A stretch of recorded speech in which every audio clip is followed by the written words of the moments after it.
Prime Minister Mark Carney has identified the next set of projects that he wants to see fast-tracked.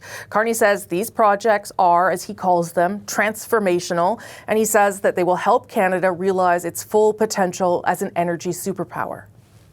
They're here to reinforce our nation. They are part of nation-building strategies to transform our economies, but to build all nations, to build Canada and to build First Nations. The projects will be spread out right across the country and include a transmission line, an LNG project in British Columbia, a hydro project in Iqaluit, and critical mineral mines in Ontario, Quebec, and New Brunswick. Carney says these will help the country become more prosperous and economically self-sufficient in the face of U.S. aggression. Patty Hajdu is the Minister of Jobs and Families. Nice to see you, Minister. Great to be here, Rosemary. So the Prime Minister has now referred another 6 projects to the Major Projects Office, sort of sprinkled across the country a little bit, and he says that they will create or support 68,000 jobs. When will Canadians actually be able to see some of those jobs emerge and appear for them? Well, I think it will depend on the project, but I can tell you that he's not wrong. The anticipated job creation is quite tremendous by these major projects coming online. In my neck of the woods in Northern Ontario, the Canada Nickel Crawford site just north of Timmins is something that's very exciting for Northern Ontario. Not only will it create jobs, but it creates really good pathways for employment, including skilled trades workers, opportunities for young people, opportunities for Indigenous people in Northern Ontario, and really helps to sort of kickstart and grow that critical mineral strategy that Northern Ontario really wants to be part of. Once a project is referred to the office, it is not automatically approved. The idea is that will help speed it up. It would also, once it's referred to the office, and this is just so the audience understands, have the possibility to circumvent certain laws and regulations so that it gets green lit. Do you foresee this happening with any of the projects that are on the table so far? That's a really hard thing for me to speculate on, Rosemary. I think each project will be looking for specific supports and may have different hurdles. And you're right, the intent of the Major Project Office is to assess the viability of these projects in a really accelerated way and to support them should it be determined that these are viable projects, that these are feasible projects, to support them to pass some of the hurdles, whether they be regulatory or financing. And I think one of the things that the president of the nickel mine in Northern Ontario specifically spoke about was the work that he's been doing around investors and the investors that are needed to launch a mine, and also the processing facility that they hope to be able to build in Northern Ontario. These are the kinds of attributes I think that the Major Projects Office has, and that they're able to really help that pathway to permitting, but also to be able to connect people to investors, including the Canada Infrastructure Bank. Well, Pierre Poilievre has, I'm sure you're not surprised to hear this, criticized the government, but there has been other criticism as well that a lot of these projects are sort of quite far down the road anyway, and that the Prime Minister is sort of taking credit for things that were going to happen anyway. What is your response to that criticism?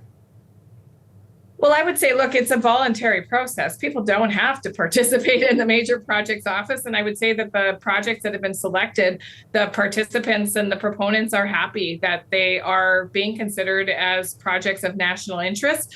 I think people see this as an important navigation tool. There are other projects all across the country that are happening right now, some of them in the permitting process, some of them in the launching process, some of them that have shovels in the ground. This is not to take away from the work that's happening. This is to help with these major projects, large projects that will fundamentally transform the landscape of Canada and increase our sovereignty and our capacity to trade with other countries.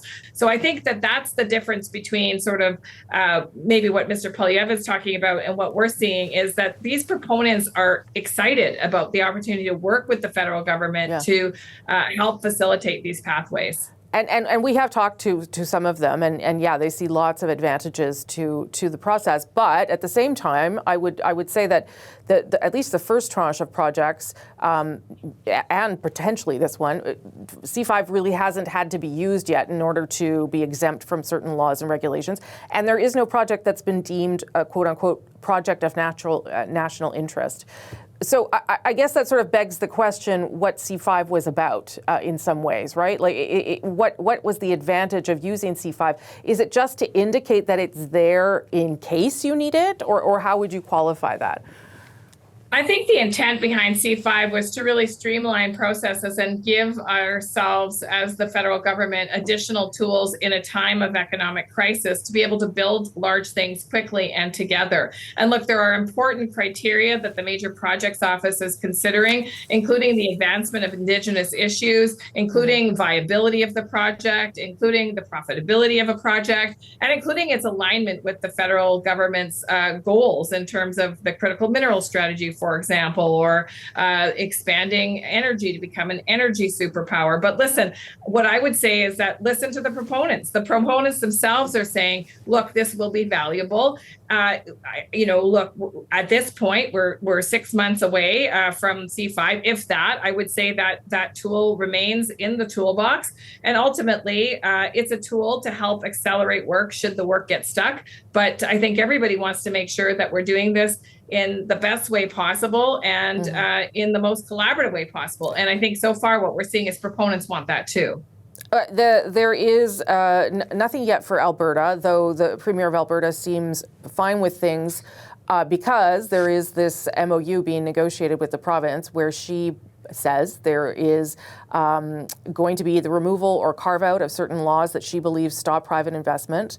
And she says that it will also involve some kind of language around a pipeline to the West Coast. Are you comfortable with a second pipeline to the West Coast? Well, listen, I don't think we should speculate on what the eventual. I'm not speculating. I'm not speculating. That's what the Premier is saying, Minister. Well, that's what the Premier is saying. But what I would say is that those terms of what that looks like are, under negotiation. And what I would actually say is that we want every region to see projects that are viable and that are going to be prosperous for the country and that are going to contribute to the job creation that Canadians are looking forward to. Right. This is a historical time, and I think the Prime Minister has been clear. We will work with provinces and territories. We will work with Indigenous partners to get these big things done. Okay, but the question was, do you support a bitumen pipeline, a second one to the West Coast? Look, I don't support any theoretical project until it's been assessed thoroughly. I think these hypothetical questions are very difficult to answer. There are projects that are, very viable projects that can be built in very responsible ways.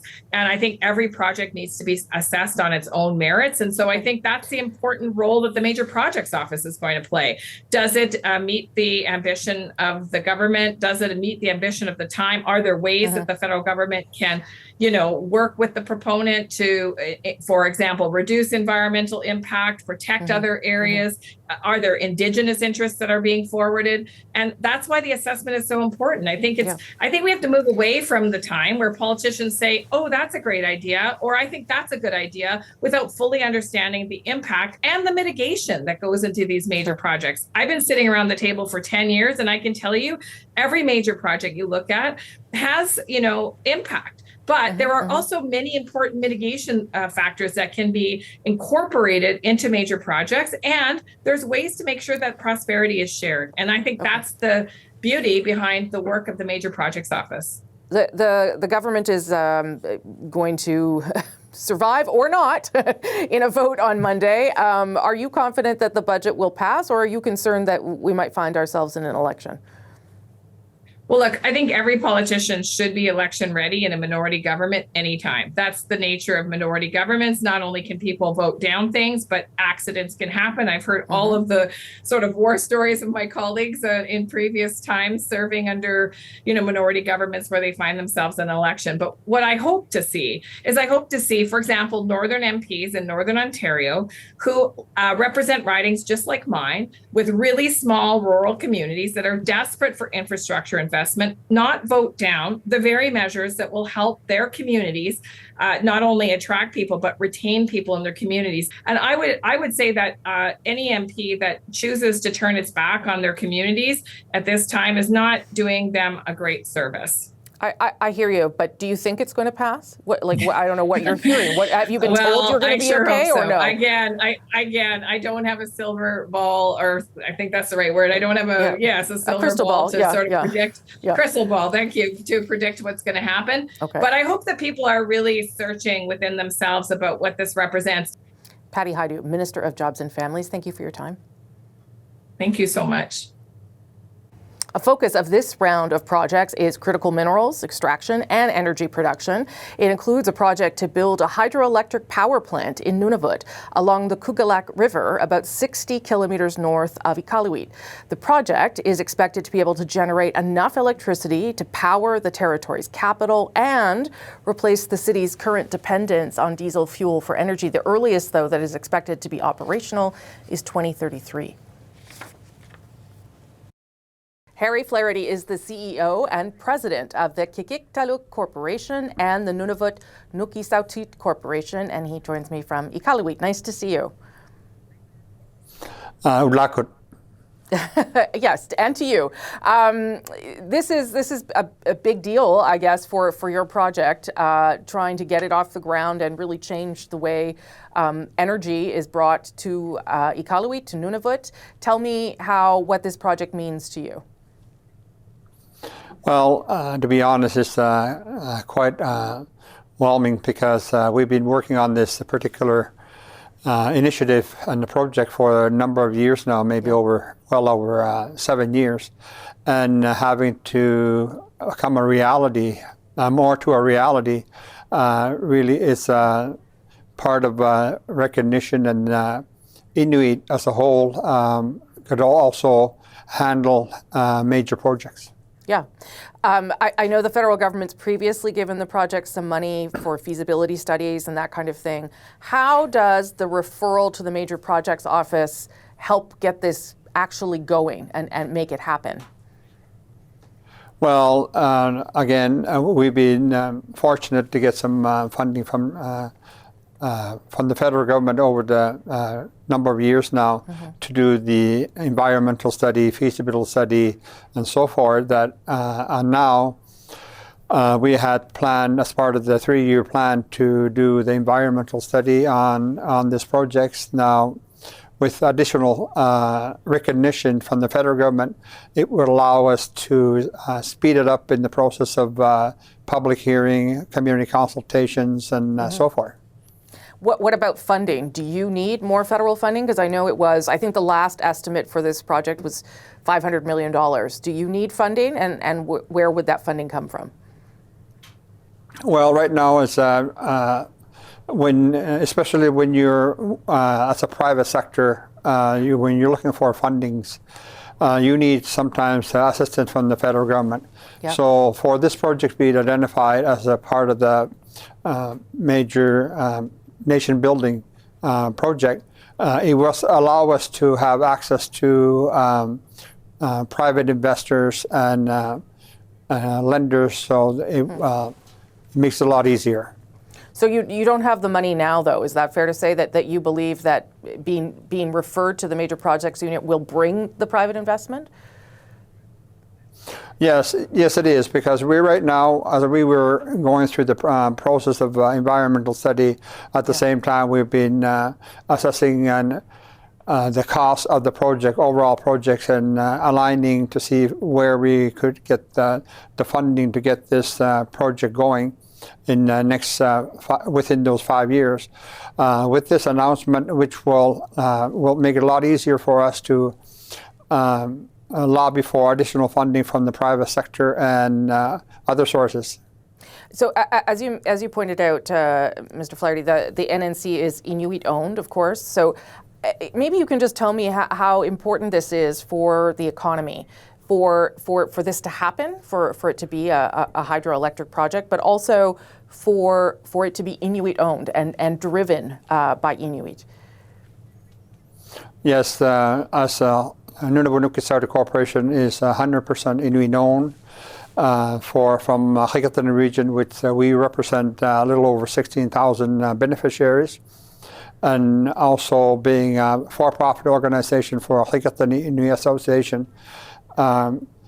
This recognition is part of the to me is part of the reconciliation that federal government could recognize Inuit-led Inuit projects, and it will build. It's a foundation moving forward for any additional project that may be happening here up in the north. And it's a major beneficial because having 60% unemployment in this region, and we don't have other sources of income besides government jobs and the mining sector. And having a major project like this be recognized, it will have a spillover for economics, for employment, and also training for new jobs, and we look forward to it. What do you think is the timeline if to get it approved, to get the capital you need, and to get it started? What kind of timeline are you looking at? Well, we originally had planned part of this feasible study and environmental study we've been conducting. We estimated it would be within 5 years we could get this project started. But with the announcement, we could spearhead this a little faster. So we would say about 2 to 3 years we could get the project started and commission in probably about in the 2030. I just want to end on an environmental impact of this as well, because one of the benefits, of course, of the project would be to get communities off diesel for energy, which I know has to be shipped and stored. It is also obviously not good for climate change. How would that change people's lives, do you think, in terms of having reliable, clean energy? How significant would that be for people who live there? Well, this is the very first project of this nature in Canada's north. So looking forward to it, especially when we rely on fossil fuel for electricity. I believe with this hydro project, will definitely reduce dependence on fossil fuel, and will reduce the cost of living up here, which is one of the highest costs of living we have here because of the fuel that needs to be shipped north. Harry Flaherty, let's speak again. Thank you so much for giving us some of your time today. Thank you very much. The Liberal government has chosen a half dozen more projects for the Major Projects Office to fast-track them. Some of those projects focus on the extraction and development of critical minerals, including the Crawford Nickel project that is integral to making batteries and steel. There's a whole additional set of tools that the government can bring to bear, with our G7 allies, to help lock in the deal. There's a number of existing funding envelopes that we were looking at pursuing over the next 12 months to be in a position to have shovels in the ground by the end of next year. Again, having this referral to the MPO puts us in the express lane in terms of, being able to access some of those existing envelopes. The proposed open pit mine would be located here, just outside the northern Ontario city of Timmins.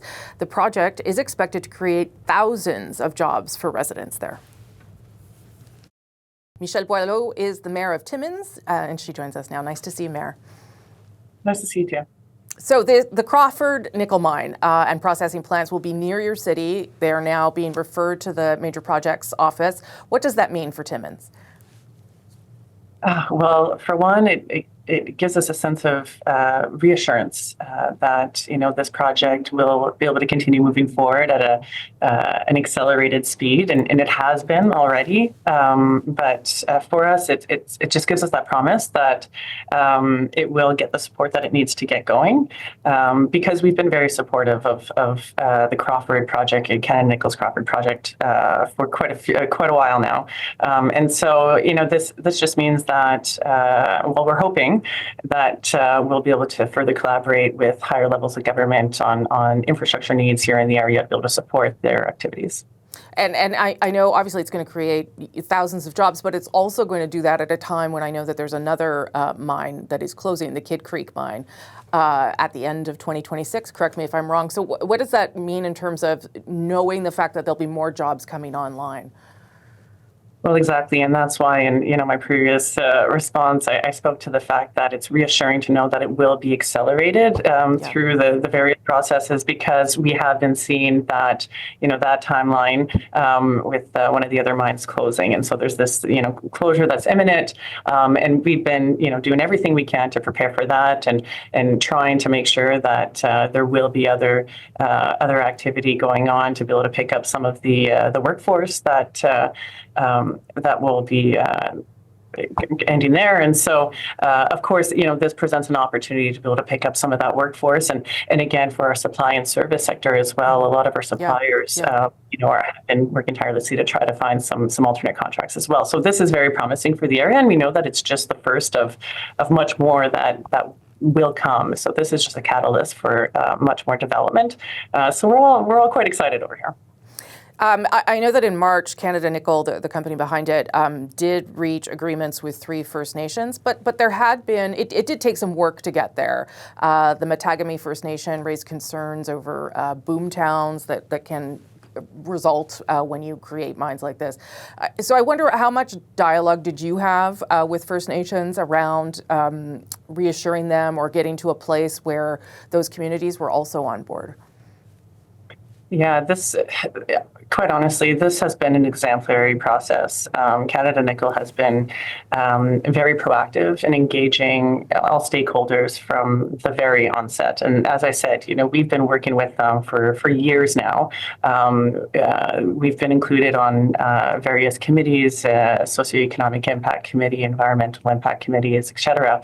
And so I know I've been sitting at some of those tables, and I've been sitting there with First Nation leadership from the region as well. And so, I've been quite impressed with the level of engagement, the relationship building that's been happening, and at various points along the way. And I've had an opportunity to discuss this with First Nation chiefs in the area, because, of course, just myself, it's something, building relationships with Indigenous partners, you have to be very intentional about, and that's something that we've been doing here at the City of Timmins, and I know that Canada Nickel has been doing it as well. And they've been very open to some of the feedback that's been coming from local communities about some of the environmental things, and putting mitigating measures in place based on the input that they received from the ground. So, when you see that in a relationship, it's always very encouraging to be able to keep working together. Well, you mentioned the environmental piece. They did have their own assessment filing that said that the mine is anticipated to result in, this is a quote here, the unavoidable harmful alteration, disruption, or destruction of 147 hectares of fish habitat. Does that concern you at all? I mean, obviously there's a benefit. There's always a trade-off when you do this kind of resource development. But obviously there are some people who feel like this might not be worth it. What do you say to them? And understandably so. I mean, I myself have called myself a bit of an environmentalist, and I always wondered how I would reconcile being the mayor of a mining city, with those values. And when you get to know how mining is done these days, and a lot of the advancements in technology, and they've really changed. Practices have changed in a way that we're able to mitigate a lot of those kind of impacts. But that's the point to impact assessment process, is to be able to identify what some of these potential impacts will be, and to be able to put those mitigating measures in place. So, I've seen a lot of examples with other big mining operations in the area where they're able to do some pretty innovative things to not only mitigate the impact, but in fact, in some instances, you see improvements in the environment. And so, I've seen what their environmental plans are in terms of water treatment. Any water that it touches the mine site will end up being treated and returned to its original source, and in some cases even in better quality. They have plans in place in terms of fish species, and again, because the engagement has been so proactive, and we've been involved all along the way. Locally, we are aware of these concerns that have been identified. We've heard what the plans are, and based on past experiences, personally, and the City of Timmins, we're feeling quite confident that they will be able to do this in a very sustainable manner. I'll just end on this. I mean, it sounds like there's been a lot of engagement with the company. The company's done a lot of work, as have you and others. So what does it matter that it has now been referred to the Major Projects Office? If this was going ahead anyway and seemed to be going pretty well, Why does that matter in any way? Well, so it was going through the processing, the permitting process. But again, there's, could always go quicker in a sense. But I think the attention it brings to this operation will be beneficial. Of course, there's still a lot needed to be able to support this operation to really get it going in terms of building infrastructure. And so, we are hoping that with this referral, we'll find some more active participation from other stakeholders. Okay. Yeah. Michelle Boileau, thank you for making the time. Really appreciate it today. Thank you for having me. Each of the projects that we're referring to the Major Projects Office today, in and of itself, is transformational. But the bigger point is that their impacts will be amplified by being part of bigger national strategies to boost Canada's competitiveness, including to realize our country's full potential as an energy superpower. Projects that help build Canada's leadership in critical minerals to increase our independence. Prime Minister unveiling there the second tranche of major projects. They include 3 mines, an LNG plant, a transmission line in BC, and a hydro project, as we were just talking about, in Iqaluit. How quickly until these projects start moving forward? Could there still be a new oil pipeline in the works in future projects? Let's bring in our Sunday Scrum. Brett Forester is a reporter for CBC Indigenous. He's in Ottawa. Catherine Levesque is a parliamentary reporter for the National Post. And Rob Shaw is a political correspondent for CHEK News, and he's in Victoria today. Nice to see you all. Appreciate you being here. Brett, I'm going to start with you. This is now the second round of these projects being referred to the office. And that doesn't mean that they're going to go ahead. It means that the office will do everything they can to help them get across the finish line. What did you make of sort of the nature of the projects and what message the government is sending by those selections? Well, the first thing that stood out to me from this tranche of projects was just how heavily it was influenced by the level of opposition that was raised to Bill C-5 in general from Indigenous leaders when it was passed. So we have a First Nations-owned gas project in BC, a mine near Timmins that has some partnership agreements with local First Nations, and an Inuit-owned project in Nunavut. So there's Indigenous ownership or support in all of those projects, but that raises another set of questions where if these projects are relatively uncontroversial, if they have buy-in from local Indigenous groups, why do we need a special law to get this through the regulatory process in a timely manner? And that goes to the second thing that stood out to me, and it was raised by your interview there with Mr. Flaherty, where he said they had been working on this for 7 years, and they're just hoping that this gets some financing. So is this really about using the weight of the state to spur private sector investment and speed things up that way? So the Prime Minister promised big in those remarks we heard. Has he delivered yet? I'm not sure. Yeah, those are all good points there, Catherine, because it is clear that as they get down the list, the projects are going to be more complicated. These ones have Indigenous buy-in. They may run up against projects where that is not the case, and they have to somehow convince people or abandon the project entirely if they can't get agreement on things.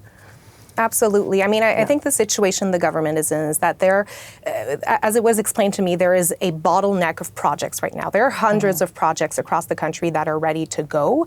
And what the government has been trying to do is to try to parse through all these projects, see, okay, which ones have actually a good chance of actually being successful, which ones have financing, and which ones are going to be useful for their goals, whether it's to, diversify our exports to Asia with the LNG, or whether it's to build up our critical mineral supply, or just to connect the North. I mean, I think those are all important things. But yes, I mean, like you said, these projects have been referred to the Major Projects Office.